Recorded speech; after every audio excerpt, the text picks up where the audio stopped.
데살로니가 성도들의 믿음이라는 제목으로 같이 말씀을 나누겠습니다. 오늘은 이 성도들이 얼마나 주님을 잘 섬겼는지 우리가 그 교훈을 배우고 또 은혜를 나누는 시간 갖도록 하겠습니다. 이 데살로니가 교인들에게 복음이 전거된 것은 바울이 2차 전도 여행 때 된 일입니다. 그동안은 아시아를 중심으로 1차 때 전도 여행을 다녔는데 바다를 하나 건너고 대륙을 건너는 게 쉬운 일이 아니지요. 그랬는데 주님의 인도함 때문에 아시아를 넘어서 유럽 쪽으로 복음 전도로 갔는데 그 첫 번째 길이 빌립보 교회였어요. 빌립보 교회에서 우리가 잘 알다시피 바울이 감옥에까지 들어가는 그런 어려움과 핍박을 당하고 거기서 이제 옮겨간 것이 그 다음에 데살로니가입니다. 그곳에 가서 회당에 가서 이제 원래 이제 유대인이니까 회당 예배를 드리면서 알려준 거예요. 우리가 그동안 예배 드리면서 기다리고 들었던 분이 사실은 예수님이야. 그걸 3주에 걸쳐서 바울이 회당에서 강론을 했습니다. 그랬더니 이 많은 경건한 헬라인들과 기부인들이 돌아와서 예수님을 믿고 바울을 따랐다, 그렇게 기록이 되어 있어요. 그 분들은 회당 예배를 드렸던 분들 같이 또 아니면 그 사람들을 통해서 전도를 받았던 사람들이 바울의 말을 듣게 된 것입니다. 그러니까 유대인들이 시기가 나고 질투가 나서 핍박을 하고 그래서 그런 어려움이 있었다 하는 그런 내용인 거죠. 빌립보에서 데살로니가까지는 약 160km 정도 거리가 되고 걸어가면 한 5일 정도, 상당히 먼 4일에서 5일 정도 걸어가야 됩니다. 우리로 치면 부산에서 대구를 지나가지고 구미 정도까지를 걸어서 가야 되는, 결코 가까운 거리가 아닙니다. 자, 그런데 우리가 이 데살로니가 교인들을 좀 더 살펴보기 위해서는 비교를 해야 될 교회가 고린도 교회와 베레아 교회입니다. 베레아 지역에도 바울이 복음 전도를 가는데 이 세 교회를 서로 비교해 보면 데살로니가 교인들이 어떤 분들이구나 하는 것을 우리가 알 수가 있고요. 또 하나의 특징은 제일 우수하다고 기록이 되어 있는 것은 베레아 사람들입니다. 그런데 베레아서는 없지요. 그러니까 너무 잘하니까 편지를 쓸 일도 없었는지 아니면 또 다른 사정이 있었던 건지는 모르지만 어쨌든 베레아에는 편지가 갔는데 우리가 모르는지는 모르겠지만 어쨌든 성경상으로는 없습니다. 이 베레아 지역으로 갈 때 누가가 사도행전에서 뭐라고 기록했냐면 베레아 사람들은 데살로니가 사람들보다 더 신사적이다, 그렇게 표현했어요. 그러니까 데살로니가 가서 보니까 물론 사람들이 다 그런 건 아니지만 주님께로 돌아온 주의 형제들이 굉장히 신사적이다, 인상을 굉장히 받은 거죠. 그랬는데 베레아 지역에 가보니까 그건 더하다, 이렇게 이제 누가가 오죽 놀랐으면 그렇게 기록을 한 거예요. 그때 신사적이다 하는 그 말은 유게네스라는 단어인데 원래 뜻은 좋은 혈통이다, 가문이다, 그런 의미가 있어요. 좋은 가문에서 잘 훈련받고 교육받아서 자란 사람들이다, 그런 의미가 있다 이 말이에요. 그럼 이 단어를 왜 제가 고린도 교회하고 비유를 하냐면 바울이 고린도 교회에다 편지를 쓸 때 뭐라고 했냐면 너희를 부르심을 봐라. 육체를 따라 지혜 있는 자가 많지 않고 능한 자가 많지 않고 문벌 좋은 자가 많지 않다 그랬어요. 고린도 교인들은. 고린도는 항구 도시고 상업이 굉장히 발달되고 하다 보니까 좀 거칠은 약간 느낌, 그런 것이 있는데 그때 문벌 좋은 자가 많지 않다, 이 말이 같은 단어입니다. 같은 단어를 고린도 교회에서는 문벌 좋은 자라는 단어를 썼고 오늘 이 사도행전에서는 베레아 사람들을 향해서 신사적이다, 더 문벌이 좋고 고상하다, 그런 표현을 썼다는 거예요. 그러면 이 데살로니가 교인들을 통해서 우리가 이 단어를 돌아보면 고상하다, 뭐 혈통이 좋다, 그러면은 뭐 타고난 사람들 뭐 우리는 뭐 아니냐 이렇게 비교하라는 말이 아니고 우리가 본받아야 된다는 거예요. 혹시 내가 그렇지 않다면 이걸 본받고 나도 그렇게 되어야 되겠다라고 마음에 받아들이라는 겁니다. 그것이 뭐냐면 혈통이 좋은 것, 고상한 것이 왜 중요하냐면 감정을 따라 움직이지 않는다는, 합리적으로 생각을 하고 감정이나 편견을 갖지 않는다. 이런 부분이 중요하다는 거예요. 특별히 우리는 이 공동체 문화가 강하다 보니까 상당히 감정적입니다. 그래서 집단과 집단이 어울릴 때 그 집단을 결속시키기 위해서는 감정을 많이 자극을 하는 경향이 있습니다. 우리가 그렇게 많이 훈련되어져 있다는 거예요. 감정에 선동이 되면 합리적인 사고를 못하게 되는 그런 아픔을 우리가 막 역사적으로 겪었지요. 그래서 이런 부분들은 우리가 배울 점이고 나도 이렇게 살아야 되겠다라고 생각하는 부분이라는 겁니다.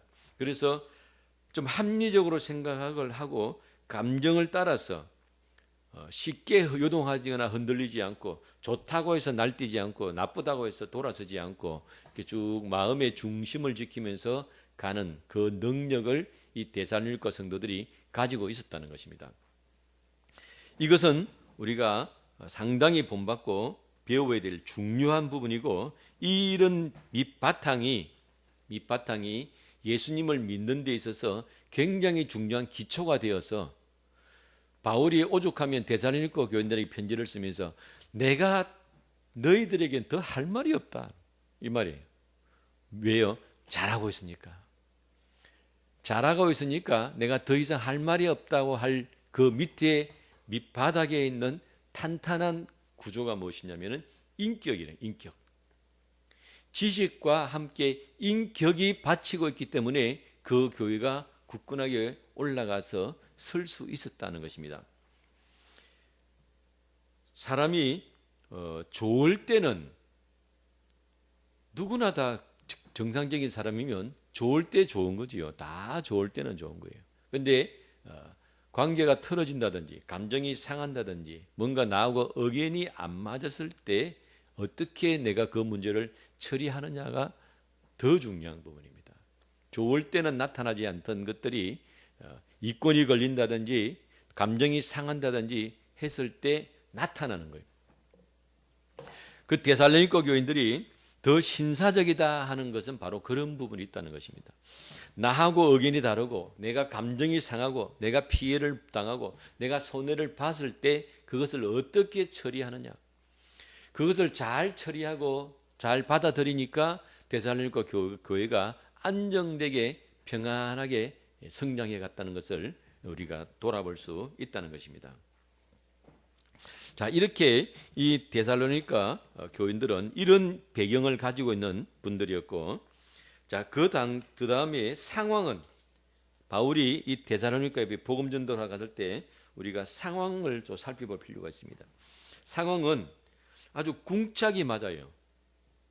박자가 우리 서로 손뼉이 맞아쳐야 소리가 난다고 궁짝이 서로 맞아야 되는데 데살로니가 교인들의 마음 바탕이 좋고 그 위에 전도하고 복음을 심은 사도 바울과 그 전도팀이 또 환상적이에요.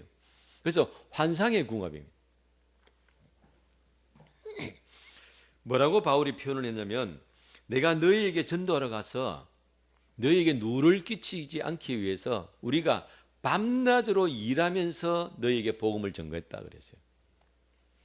그러니까 이제 막 믿음이 자라는 데살로니가 교인들에게 이제 막 믿음이 자라고 그들이 성장을 해야 되는데 바울이 야 너희들 하나님 앞에 헌금해 제사 드려 주의 종을 대접해야지 이렇게 만약에 가르쳤다면 물론 하겠지만 그런 물질의 부담을 그들에게 얹어주면 10명 중에 1명이라도 걸리면 안 되니까 내가 그것을 위해서라도 우리가 자비랑 해가지고 밤낮으로 일했다 그랬어요. 성도들이 주의 종을 섬기고 성도들이 교회를 섬기고 성도들이 헌신하는 것은 나중에 가서 해야 될 일입니다. 나중에 그래 해야 돼요. 그러나 그 과정 출발지에 있어서는 혹시 재물 때문에 물질 때문에 걸리면 안 되니까 내가 그것을 걸리지 않도록 했다는 거예요. 자, 그런데 감사한 것은 뭐냐면 그렇게 열심히 바울이 전도하고 하고 있으니까 하루는 손님이 찾아왔어요. 바울 팀에 손님이 왔는데 누가 보낸 거냐? 빌립보 교회에서 보낸 거예요. 자, 바울이 유럽으로 넘어가서 복음을 전가하는 첫 번째 관문이 빌립보라 그랬죠. 그 빌립보에서 누구를 만났느냐? 간수장을 자살하려고 하는 간수장을 전도해서 그 가족이 다 믿었고, 루디아 자주장 사는 루디아가 예수님을 믿었고, 그래서 빌립보 교회가 탄탄하게 섰어요. 그리고 이제 거기서 바울은 더 이상 있지 못하니까 데살로니가로 왔단 말이에요. 4일 5일을 걸어서. 근데 서로 소식은 왔다 갔다 하는 거예요.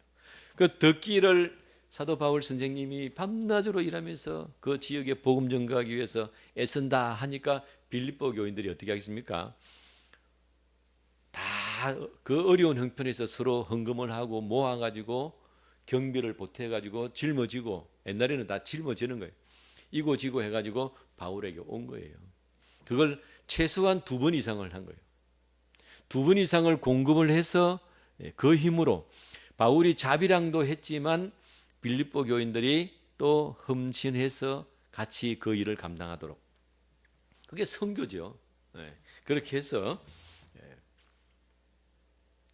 공급을 해서 바울이 열심히 사역을 할 수 있었다는 것입니다. 그런데 바울이 또 데살로니가 교인들에게 짐을 안 지운 또 이유 중에 하나는 뭐냐면, 이 데살로니가 교인들도 그들이 예수님을 믿었을 때 그 데살로니가 지역에서의 기득권에서부터 다 소외가 되는 거예요. 로마 중심, 황제 숭배 중심, 우상 중심으로 문화가 다 짜져 있는데, 거기서 예수님을 믿는다는 것은 그 기득권 그리고 그 경제 활동에서 소외당하게 되는 거예요. 계시록에 666 표를 받지 않으면 매매를 할 수 없고 산업에 동참할 수 없다고 그랬잖아요. 그런 어려움을 데살로니가 교인들이 감당을 한 겁니다. 그러니까 예수님을 믿는 순간에 많은 것을 포기하게 된 거예요. 그러니까 바울이 차마 그들에게 짐을 지울 수 없었다는 것입니다. 요한복음 15장 18절에서 19절, 세상이 너희를 미워하면 너희보다 먼저 나를 미워한 줄 알라. 너희가 세상에 속하였으면 세상이 자기의 것을 사랑할 것이나 너희는 세상에 속하지 아니하여 세상에 속한 자가 아니요 도리어 내가 너희를 세상에서 택하였기 때문에 세상이 너희를 미워하느니라. 그러니까 어제까지는 같은 편이니까 같이 황제를 숭배하고 우상을 숭배하고 하니까 같이 문화를 공유하고 산업을 일구고 같이 먹고 살았다 이 말이죠. 자, 그런데 오늘부터 예수님을 믿으면서 우상을 폐하고 제사를 폐하고 황제 숭배를 폐하니까 그들의 산업의 생태계에서 소외를 당하면서 어려움, 환난과 어려움을 동족으로부터 당하게 된 것이 이들이 있다는 것을 우리가 돌아볼 수 있습니다. 자, 이런 가운데, 이런 배경과 상황 가운데 데살로니가 교인들은 어떻게 했는가? 바울이 칭찬을 했어요. 1장 3절에 뭐라고 표현하냐면은 너희의 믿음의 역사와 사랑의 수고와 소망의 인내라는 단어를 바울이 데살로니가 교인들에게 표현을 했습니다. 안다 이 말이에요. 안다. 그런데 재미있는 사실은 이 믿음의 역사 엘곤이라는 단어고, 사랑의 수고라는 단어지 코포스고, 소망의 인내라는 단어가 히포모네인데, 이 믿음, 사랑, 소망이라는 단어에 바울이 붙인 거예요. 그런데 이 똑같은 단어를 믿음의 역사 할 때 그 역사라는 단어, 사랑의 수고를 할 때 수고, 소망의 인내할 때 인내라는 이 똑같은 단어를 요한계시록에서 예수님께서 에베소 교회를 향해서 쓴 말이에요. 주님께서 에베소 교인들을 향해서 너 행위와 수고와 너 인내를 내가 안다라는 단어를 썼는데, 이때 행위란 단어가 바울이 표현한 믿음의 역사라는 단어가 같은 단어입니다. 그러니까 똑같은 단어를 예수님도 쓰시고 바울도 쓰셨어요. 그런데 바울은 그 앞에다 붙여서 뭐를 붙였다고요? 믿음, 소망, 사랑이라는 단어를 붙였어요. 그러니까 믿음, 소망, 사랑은 하나님의 용어다. 하나님의 언어고 하늘에서부터 내려온 용어입니다. 이것을 예수 그리스도의 생명을 통해서 우리가 받으니까 우리 속에서 그게 역사하니까 똑같은 일이 일어난다는 것을 돌아볼 수 있습니다. 믿음은 과거고 사랑은 현재고 소망은 미래가 아닙니다. 우리 그렇게 이제 생각할 수도 있는데 다 본질적으로 같은 단어예요. 똑같은 단어인데 이것이 과거에 나타나면 믿음이라는 단어가 되고 현재에 나타나면 사랑이라는 단어가 되고 미래에 아직 일어났지 않지만 미래를 바라보고 나면 소망이라는 단어로 같은 거예요. 똑같은 단어인데 시간 따라서 다르게 나타날 뿐이라는 거예요. 그러니까 믿음 따로 소망 따로 사랑 따로가 아니라는 거예요. 왜 이것이 중요하겠습니까? 루터가 종교 개혁하면서 뭘 강조했습니까? 믿음을 강조했어요. 믿음을 강조한 그 개신교가 일어서면서 산업혁명이 일어나고 그 유럽이 강성해져서 세계를 지배했습니다. 그러나 기독교 나라가 되지는 않았어요. 왜 그럴까요? 믿음 따로 소망 따로 사랑 따로 생각했기 때문이에요. 그리고 믿음을 따로 생각하니까 그 루터 같은 경우는 믿음이 기록되어지지 않는 야고보서 같은 경우는 아주 무시하고 그랬어요. 같은 단어네요. 똑같은 단어가 시간에 따라서 다르게 나타나는 것뿐, 표현된 것뿐이에요. 그럼 무슨 단어를 가지고 한 거예요? 그게 바로 하나님의 마음이에요. 예수 그리스도의 생명, 우리를 구원하고 우리를 사랑하고 그 속에 다 들어있는 거예요. 다 들어있는 그 하나님의 거룩하심과 생명과 사랑이 우리에게 나타날 때 거기다 시간을 부여하면 믿음이 과거가 되면 믿음이라는 단어로 나타나고 현재 계속해서 진행되는 것은 사랑으로 그리고 일어나지 않았지만 미래를 바라보면 소망이라는 단어를 쓸 뿐이라는 거예요. 그러니까 내가 진짜로 믿음이 있으면 그 믿음 속에는 뭐가 더 들어있는 거예요? 사랑도 들어있어야 되는 거예요. 소망도 들어있어야 돼요. 자, 그렇게 바울이 데살로니가 교인들을 향해서 이런 단어를 썼는데 이것은 바울이 한 단어가 아니고 바로 하나님께로부터 다 온 단어고 성령의 교통하신 가운데 바울도 그것을 그렇게 느꼈고 데살로니가 교인들도 그렇게 살았다 하는 것을 우리가 돌아볼 수 있습니다. 사도신경에서 우리가 사도신경을 외울 때 거룩한 교회와 성도가 서로 교통한다. 우리 그렇게 암송하지요. 그 뜻이 무엇이냐? 같은 거다 이 말이에요. 교회라는 큰 눈에 보이지 않는 조직, 예수님이 머리가 되신 큰 예수님을 중심으로 전체가 활동하는 그 교회와 그 교회에 속한 한 사람 한 사람의 나아가 서로 같은 생각, 같은 마음, 같은 방향으로 가게 되어 있다는 거예요. 내가 예수님을 똑바로 바라보고 믿고 간다면 그렇다는 것입니다. 자, 이렇게 데살로니가 교인들은 믿음의 역사와 사랑의 수고와 소망의 인내 가운데 열심히 갔는데 그 힘이 어디서 나왔는가? 그 힘은 5절에 보면 표현되어 있어요. 5절에 이는 우리 복음이 너희에게 말로만 이런 것이 아니라 또한 능력과 성령과 큰 확신으로 된 것이다 그랬어요. 그러니까 데살로니가 교인들에게 복음이 전거될 때는 가르치듯이 뭘 이렇게 배워가지고 성경 공부하듯이 그렇게 배워진 게 아닙니다. 그렇게 배워진 것이 아니고 이미 빌립보 교회에서 바울이 빌립보에서 복음 전거할 때 감옥에 갇혔지만 찬양하는 가운데 감옥 문이 열렸잖아요.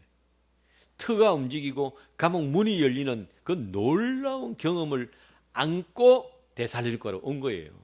그러니까 바울이 회당에서 복음을 전거할 때 예수 그리스도의 복음을 전거할 때 이 간증도 할 거 아니에요. 그러니까 데살로니가 교인들이 들을 때는 야, 이게 실제구나.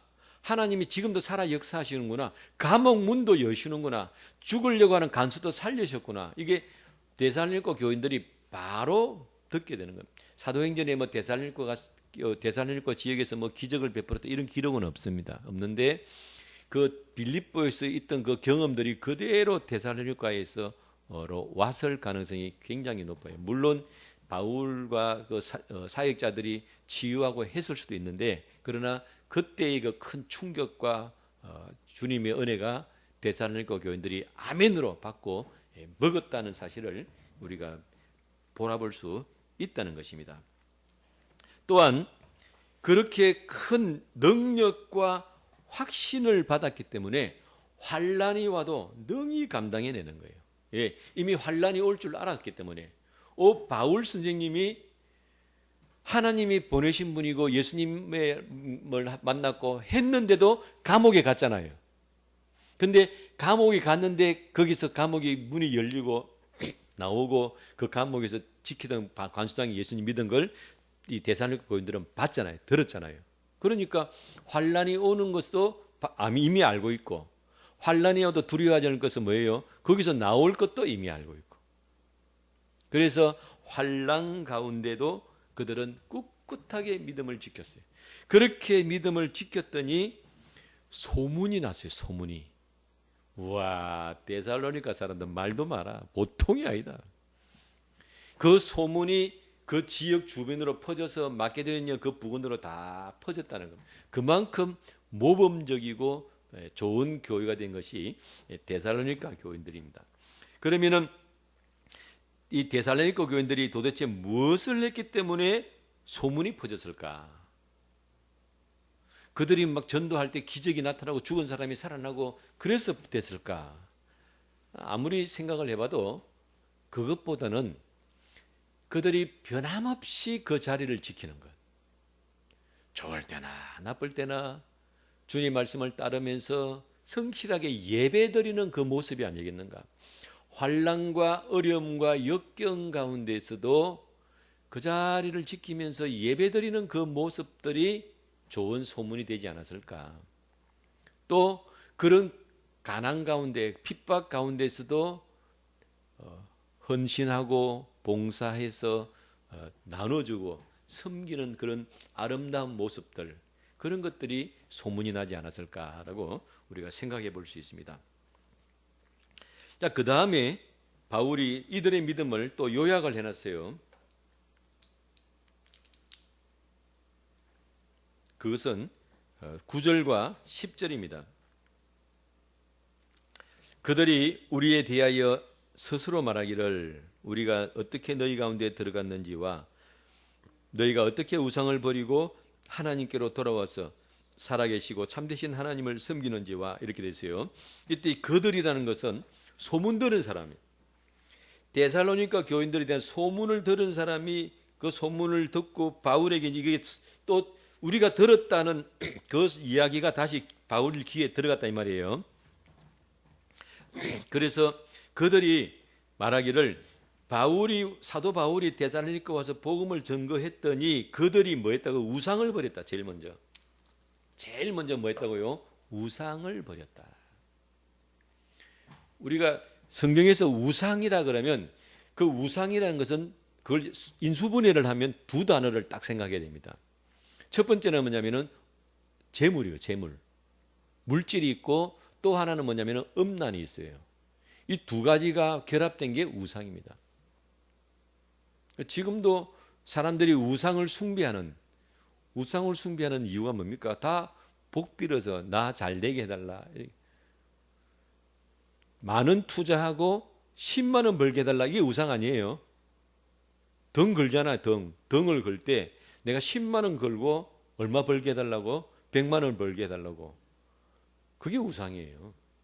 그래서 내가 우상을 버렸다 할 때는 데살로니가 교인들의 마음이 뭐냐면 내가 거룩한 삶을 살겠다 이렇게 결단했다는 거예요. 구질구질하게 살고 싶지 않다 이 말이에요. 내가 그 돈 몇 푼 벌겠다고 내가 그 뭐 조금 더 이익을 취하겠다고 그 내 자존심을 버리고 내 인격을 버리고 내 양심을 버리고 이렇게 살지 않고 내가 돈 몇 푼을 잃더라도 내가 조금 불편하더라도 내가 조금 피해를 당하더라도 나는 고상하고 거룩하게 살겠다. 이게 우상을 버렸다는 거예요. 또 하나는 이제 그런 부분이 하나 있고 또 하나는 뭐냐면 진리를 알았다는 거예요. 진리. 구약의 선지자들이 계속해서 반복적으로 한 이야기 중에 하나 우상과 관련돼 가지고 반복적으로 한 이야기가 뭐냐면 상식적으로 생각을 해봐라. 우상이 말을 하냐, 길을 걸어갈 수 있냐, 냄새를 맡을 수 있냐, 볼 수 있느냐. 그 나무 쪼가리를 가지고 그 앞에 가서 빌고 있냐. 그 나무 쪼가리 네가 방금 한 쪼가리는 불 뗀 거 아니냐. 그 나무 하나 끌고 와가지고 하나는 잘라가 불 떼고 하나는 우상으로 만들어 섬기느냐. 이게 상식적으로 생각해봐라. 근데 왜 그렇게 안 되느냐. 죄로 말미암아 마귀에 붙잡혀서 눈이 감기니까 무지하게 산다 이 말이에요. 무지하게 사니까 무엇이 옳은지 무엇이 그른지 분별하지 못하고 거기에 꿀꿀꿀꿀 하면서 끌려가는 거예요. 그런데 데살로니가 교인들이 우상을 버렸다는 것은 뭐냐면 주의 말씀을 바울을 통해 전도된 주의 말씀을 받고 아멘으로 받는 순간에 성령의 감동과 성령의 새롭게 하심을 통해서 새롭게 눈을 떠서 본 와이고 내가 세상에 그동안 이런 걸 따라다녔나 내가 이거를 믿고 있었나 완전히 껍데기를 내가 봤네 이렇게 눈을 떴다 이 말이에요. 그래서 우상을 버렸다라는 표현을 바울이 했습니다. 그리고 또 하나가 뭐가 있냐면 10절 또 죽은 자들 가운데서 다시 살리신 그의 아들이 하늘로부터 강림하실 것을 너희가 어떻게 기다리는지 말한다. 그러니까 소문이 났는데 이 데살로니가 교인들이 하나는 우상을 버리고 하나님을 따르고 또 하나는 그 여러 가지 피해를 당하고 박해를 당하고 무시를 당하고 어려운 가운데서도 예수님 강림하실 것을 바라보고 인내로 소망 가운데 살고 있다 이렇게 소문이 났다는 거예요. 아들이 예수님이 하늘로부터 강림하실 것을 기다린다. 기다리는 믿음 이것이 바로 이 데살로니가 교인들의 믿음이었다는 것입니다. 그럼 이것은 어떤 의미가 있느냐? 두 가지를 생각할 수 있는데요. 첫 번째는 세상을 따르지 않는다는 거예요. 지금이라도 포기하고 다시 합치면 이 가난을 이 무시를 이 외면을 당하지 않고 살 수 있지만 우리는 그렇게 살지 않겠다. 주님이 오셔서 뭘 하시는가? 장래의 노하심에서 우리를 건지신다. 바울이 그렇게 표현했어요. 그러니까 예수님의 재림을 어떻게 표현하냐면 바울이 심판이라고 표현을 했습니다. 그러니까 지금 내가 눈을 감고 죄와 가까이 하고 이익을 위해서 죄와 가까이 하고 내가 우상을 숭배하고 세상을 따라가고 하면 지금은 편할지 모르지만 주님 재림하실 때 내가 어떻게 그 앞에 서겠는가? 이것을 이 데살로니가 교인들이 바라봤다는 거예요. 그래서 주님 오심을 기다린다는 것은 뭐냐면 이 세상을 따르지 않고 물과 기름이 나누듯이 그렇게 여러 가지로 불편하고 어렵지만 주님의 심판을 바라보고 내가 똑바로 살아야 되겠다라고 결단하고 그 길을 지금도 가고 있다는 것입니다. 또 하나는 뭐 어떤 의미가 있냐면 하나님의 상급을 기다립니다. 하나님의 상급. 요한계시록에 보면 심판만 있는 것이 아니고 상급도 있지요. 예수님께서 7교회에 편지 보내라 그러면서 말씀하실 때에 이렇게 하면 내가 너희들에게 이런 상을 주겠다라고 말씀을 하세요. 그래서 데살로니가 교인들은 주님 다시 만났을 때에 우리가 인내하고 수고한 것에 대한 상이 있다. 저 천국에서 영원한 새 생명의 그 복이 있다는 것을 믿고 기다렸다는 것입니다. 이것이 이 데살로니가 교인의 쌍두마차였습니다. 데살로니가 교인들을 소문나게 하고 그들이 여러 가지 어려운 가운데서도 믿음을 지키고 갈 수 있도록 이끄는 이 쌍두마차가 하나는 뭐냐면은 진리를 아는 것, 우상을 버리고 진리를 아는 것. 두 번째는 믿음의 주님의 심판과 새 하늘과 새 땅이 있을 것을 돌아보고 내가 인내로 견디고 가는 것이 이 데살로니가 교인들의 쌍두마차였다는 것을 돌아볼 수 있습니다. 우리도 이러한 믿음을 가지고 바울이 칭찬했던 그들의 믿음을 따라서 우리가 믿음의 역사와 사랑의 수고와 소망의 인내로 헌신하여서 주님 오실 때 칭찬받는 귀한 성도들 되시기를 주님의 이름으로 축원합니다. 기도하겠습니다. 거룩하신 아버지 하나님, 귀한 은혜에 감사합니다. 데살로니가 교인들이 처음 예수님을 믿을 때에도 충격적으로 받아들였고 그 말씀을 통하여 진리의 눈을 뜨고 아버지 열심히 주의 말씀을 따라 순종하여서 좋은 믿음의 소문이 났던 것을 돌아봅니다. 주님, 우리의 믿음도 이처럼 아름다워지기를 기도하며 믿음과 소망과 사랑이 우리의 삶 속에서 다 어우러져 나타나는 복된 성도들이 될 수 있도록 인도하여 주옵소서. 예수님의 이름으로 기도드리옵나이다. 아멘.